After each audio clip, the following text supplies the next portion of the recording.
Alhamdulillahilladzi ja'ala syahra Ramadan unzila fihi al-Qur'an hudan lin-nasi wa bayyinatin minal huda wal furqan. Asyhadu an la ilaha illallah wahdahu la syarika lah wa asyhadu anna Muhammadan 'abduhu wa rasuluh la nabiyya ba'd.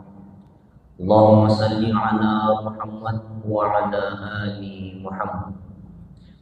Hadirin kaum muslimin dan muslimah sidang jamaah subuh yang dimuliakan oleh Allah Subhanahu wa taala. Tiada kalimat yang paling indah kita ucapkan pada subuh kali ini kecuali mengucapkan kalimat tahmid alhamdulillahirabbil alamin, sebagai tanda rasa syukur kita kepada kehadirat Allah Subhanahu wa taala.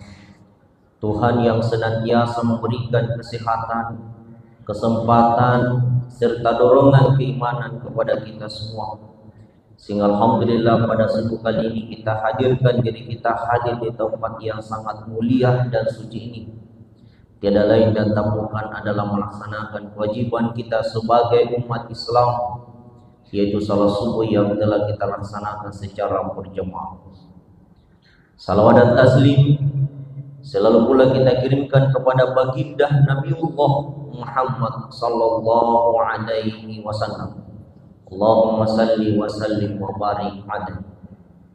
Nabi yang menjadi pelita dalam kegelapan, menjadi panutan dalam hidup dan kehidupan umat manusia.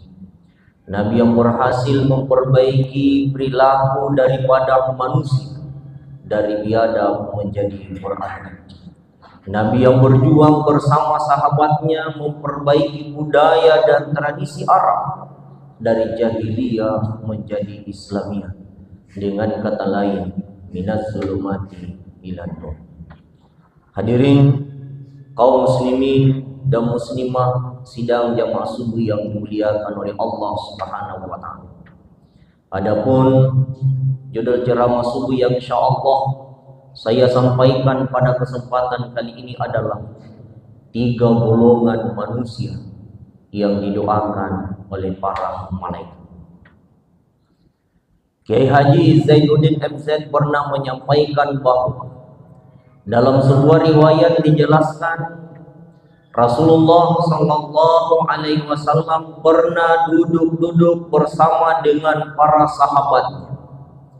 Tiba-tiba Rasulullah sallallahu alaihi wasallam berdiri kemudian naik ke mimbar. Pada tangga pertama dari mimbar Rasulullah tiba-tiba membaca amin. Kemudian naik lagi pada anak tangga yang kedua, Rasulullah kembali membaca amin. Kemudian Rasulullah naik lagi ke anak tangga yang ketiga, Rasulullah kembali membaca amin. Dan setelah itu Rasulullah kembali turun dari mimbar dan duduk kembali bersama dengan para sahabat. Melihat tingkah laku yang aneh ini, maka para sahabat bertanya kepada Rasulullah sallallahu alaihi wasallam, "Ya Rasulullah, kenapa tiba-tiba engkau berdiri naik ke mimbar kemudian membaca amin 3 kali?"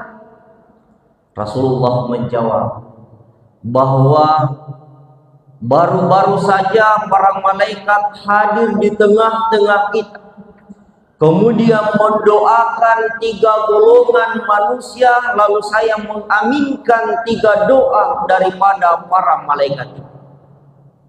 Sahabat kembali bertanya, siapakah 3 golongan manusia yang didoakan oleh malaikat itu ya Rasulullah? Rasulullah menjawab, golongan pertama malaikat mengatakan, ya Allah, sungguh rugi dan celakalah manusia yang mendengarkan namanya Nabi Muhammad disebutkan kemudian tidak bersalawat kepadanya. Maka aku pun mengatakan amin.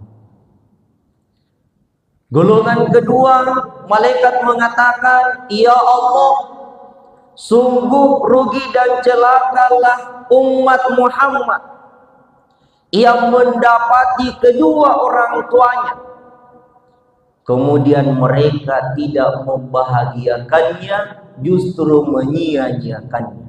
Lalu aku pun mengatakan amin. Golongan ketiga, malaikat mengatakan, ya Allah, sungguh rugi dan celaka umat manusia yang mendapati bulan suci Ramadan, kemudian mereka tidak mendapatkan ampunan di dalamnya. Maka aku pun mengaminkan dengan kata amin. Untuk lebih jelasnya, mari kita jelaskan. Yang pertama ialah golongan manusia yang didoakan kemudian dikutuk oleh para malaikat adalah golongan manusia yang mendengarkan namanya Nabi Muhammad disebutkan, kemudian tidak membaca salawat kepadanya. Kenapa bersalawat kepada Rasulullah begitu penting? Karena memang di dalam Al-Quran bersalawat kepada Nabi bagian daripada perintah Allah Subhanahu wa ta'ala. Inna Allah wa malaikatu yusallu ala nabi ya ayyuhalladzina amanu sallu alaihi wa sallimu taslim. Sesungguhnya Allah dan para malaikatnya bersalawat kepada Rasulullah. Wahai orang-orang yang beriman, bersalawatlah pula kepada Rasulullah. Semakin pentingnya kita bersalawat kepada Rasulullah sallallahu alaihi wasallam. Itulah sebabnya setiap kita melaksanakan ibadah sholat, di dalam tasyahud pasti ada kalimat salawat kepada Rasulullah. At-tahiyatul mubarakatus salawatut thayyibatu lillahi. Assalamu alayka ayyuhan nabiyyu wa rahmatullahi wa barakatuh. Assalamu alayna wa ala ibadillahi sholihin. Ashhadu an la ilaha illallah wa ashhadu anna Muhammadar Rasulullah. Allahumma salli ala Muhammad wa ala ali Muhammad kama sallaita ala Ibrahim wa ala ali Ibrahim. Kenapa dalam sholat itu kita diwajibkan membaca salawat? Karena memang salawat bagian daripada perintah Allah Subhanahu wa ta'ala. Yang pada hakikatnya salawat itu bukan mendoakan Rasulullah, tapi pada hakikatnya adalah mendoakan diri kita sendiri agar mendapatkan keselamatan sebagaimana keselamatan yang didapatkan dan diraih oleh Rasulullah bersama dengan keluarganya. Walaupun secara tekstualnya seakan-akan kita mendoakan keselamatan Nabi. Allahumma salli ala Muhammad wa ala ali Muhammad. Ya Allah, berikanlah keselamatan kepada Muhammad dan keluarganya. Kama sallaita ala Ibrahim wa ala ali Ibrahim. Sebagaimana keselamatan yang Engkau berikan kepada Nabi Ibrahim dan keluarganya. Kami punya mahasiswa memang menanyakan hal itu. Ustaz, kenapa justru kita mendoakan Nabi tentang keselamatannya? Bukankah Nabi itu adalah sosok manusia yang telah dijamin keselamatannya? Yang seharusnya Ustaz, Nabi yang mendoakan kita untuk mendapatkan keselamatan, bukan kita yang mendoakan Nabi agar mendapatkan keselamatan. Jawabannya adalah itu makna tekstualnya. Makna kontekstualnya sebenarnya ialah kita mendoakan diri kita sendiri, mendoakan keluarga kita agar mendapatkan keselamatan sebagaimana keselamatan yang diraih oleh Rasulullah bersama dengan keluarganya.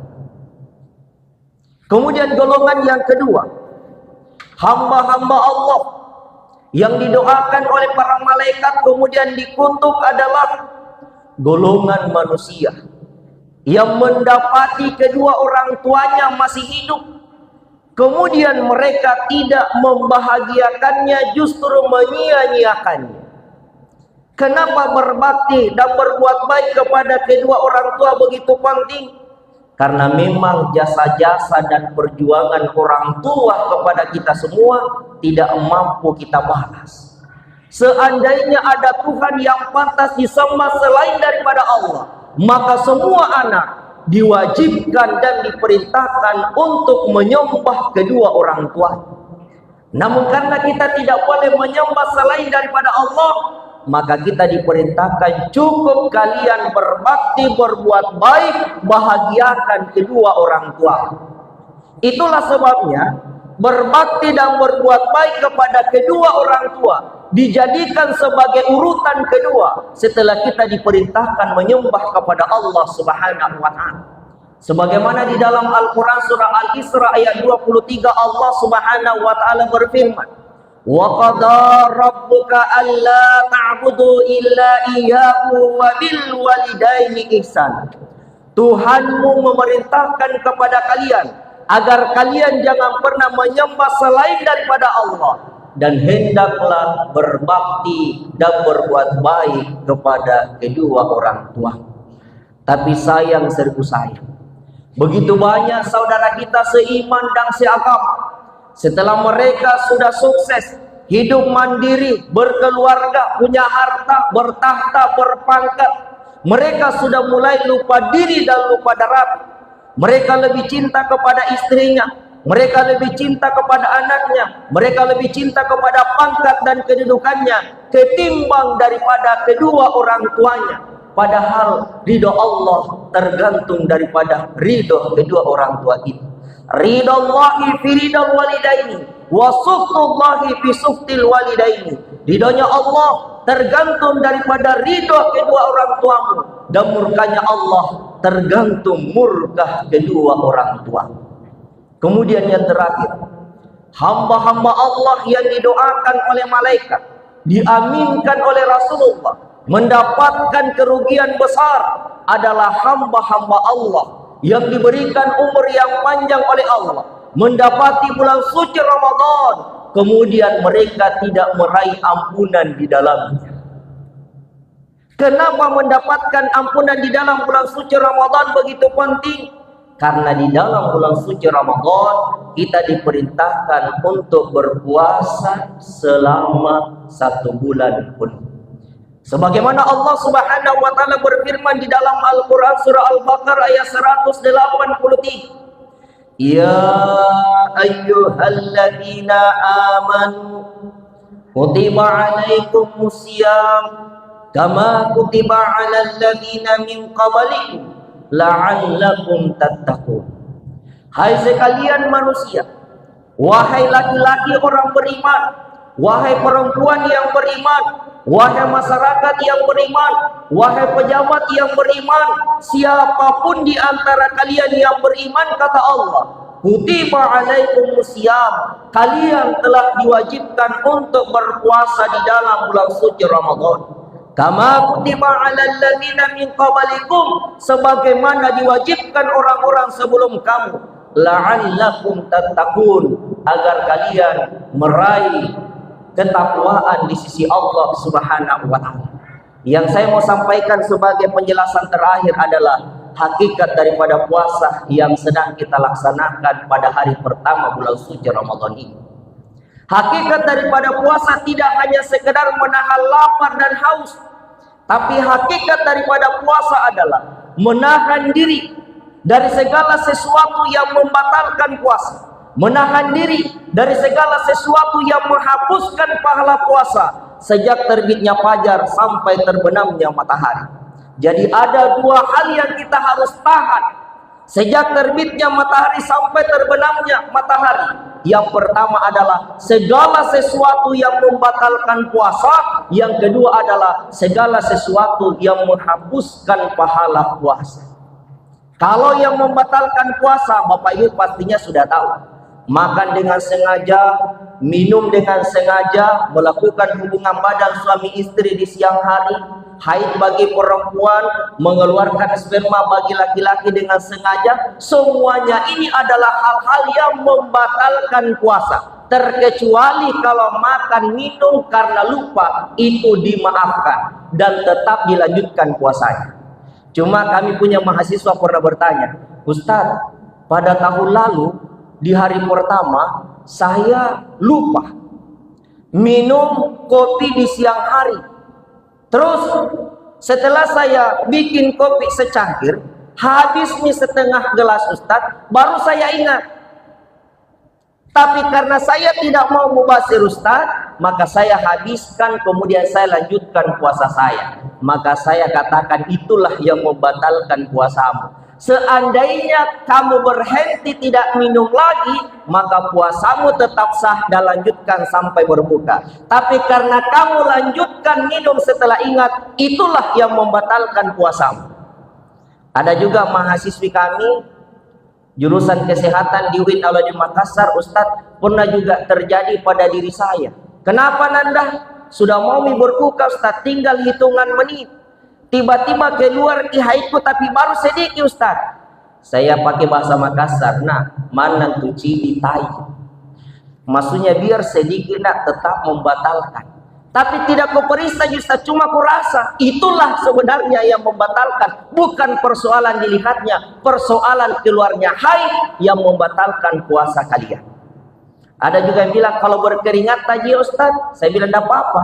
Berkumur-kumur Ustaz, tidak apa-apa. Tapi kutelangi sedikit Ustaz, itu yang membatalkan. Hadirin kaum muslimin dan muslimah sidang jamaah subuh yang dimuliakan oleh Allah Subhanahu wa taala. Terima kasih atas segala perhatian, mohon maaf atas segala kekurangan. Segala kebenaran yang saya sampaikan adalah milik Allah dan Rasulnya, tapi mungkin ada yang salah, ada yang kurang, ada yang tidak tepat, itu asalnya pada diri saya sebagai manusia biasa, mohon dimaklumi. Saya akhiri, assalamualaikum warahmatullahi wabarakatuh.